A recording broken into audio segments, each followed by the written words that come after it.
the previous video lecture, we had discussed about the classification of animal kingdom, and in today's class we will be discussing about the very first subkingdom of the animal kingdom, that is Protozoa, and that subkingdom Protozoa is contained in only one phylum, which you can see, which is Protozoa, the same name.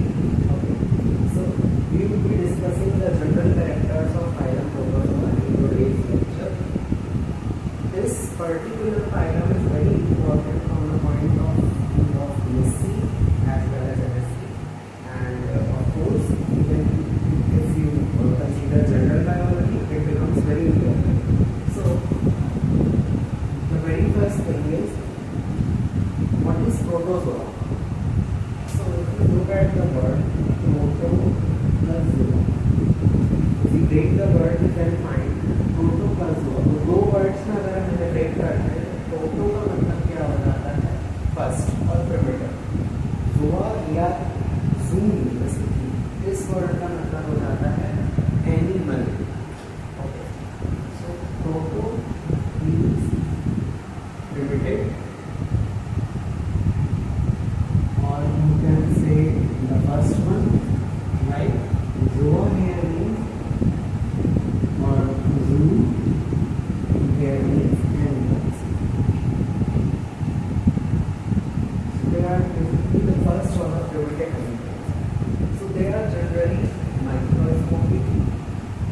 Animal means, why animal means? Why not animals? So basically, if we will look at the characteristics of protozoa, we will find that there is a slight deviation from the characteristics of an animal cell. Like here they are not having exact cell membrane. Okay. Then they even are containing more than one nucleus sometimes. So with that point of view, we are not saying that they are truly animals, but we are saying they are animal use, they are animal-like. And since this classification is an earlier classification, because as we study there are many different classifications, and उनमें से हम कई classifications को देखेंगे, तो उसमें जैसे ये वाला है, इसका प्रोटोजोआ को एनिमल किंगडम में बताया गया, बट जो जैसे व्हिटेकर का क्लासिफिकेशन तो उसमें प्रोटोजोआ को प्रोटिस्ट का नंबर बताया गया.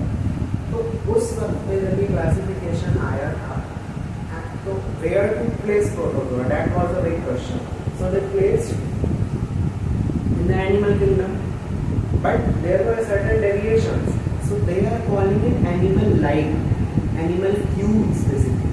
So they are microscopic animal cubes, means they are very small in size and they can't be seen with the naked eye.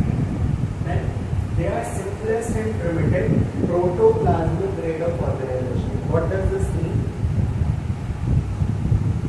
They are, as the name indicates, they are very much primitive. They are the first, you can say, first appearing animals, you can say, or animal foods, you can say.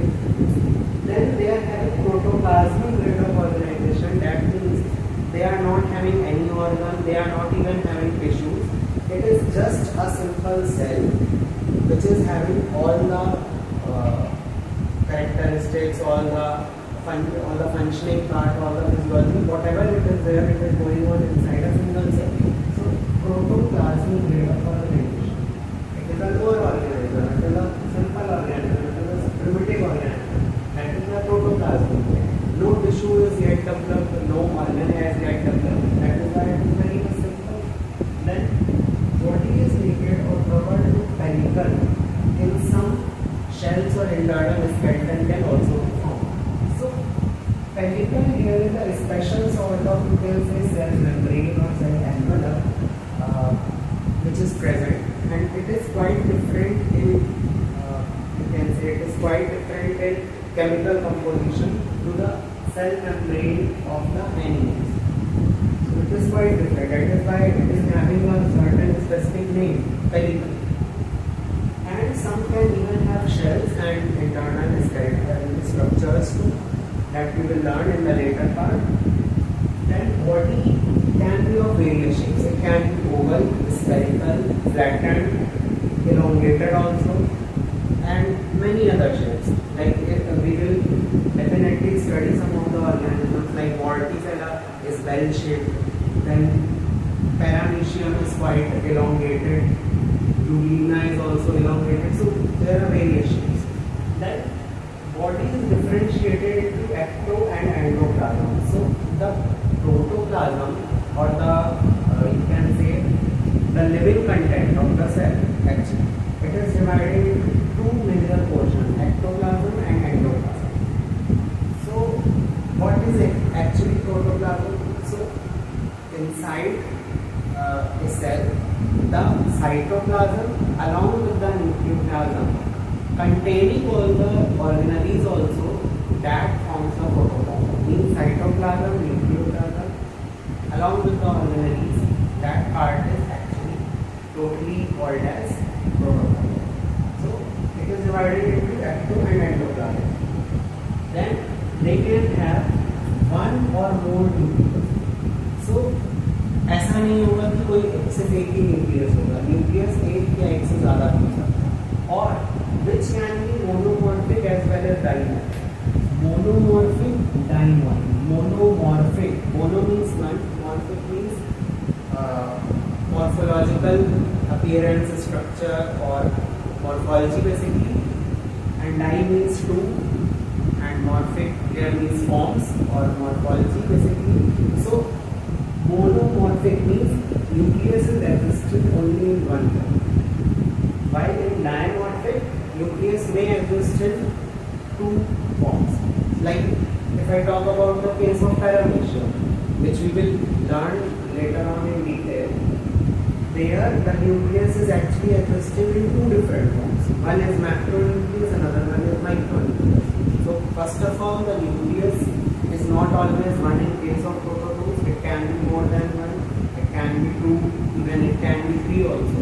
And then that nucleus is existing in one different form, or it can also exist in two different forms. So it can exist in one form also, it can exist in two different forms. So it can be monomorphic as well as dimorphic. Then nutrition is holozoic or holophytic. Holozoic means it is as similar to animals. So it is directly taking into the holophytic means fight. This word fighting. This indicates basically plants. So holophytic means nutrition can be plant-like also. How?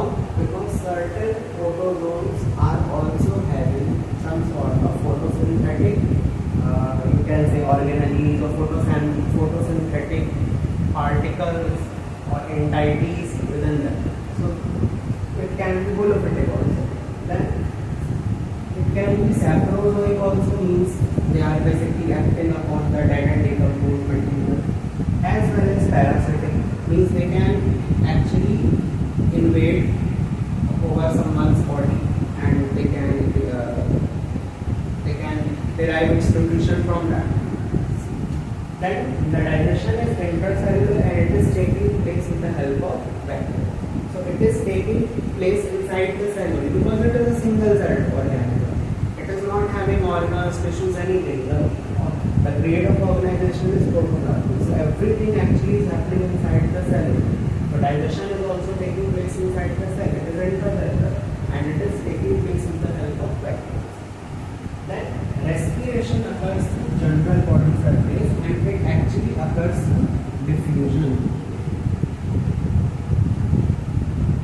So respiration is actually taking place with the help of the body surface only. The exchange is taking place through diffusion process, and it is very simple. It is not having gills, no structure because it is a single cell. Okay. Then excretion may occur through general body surface or a permanent cytopile. So excretion can occur through general body surface, means certain gaseous exchange, the gaseous part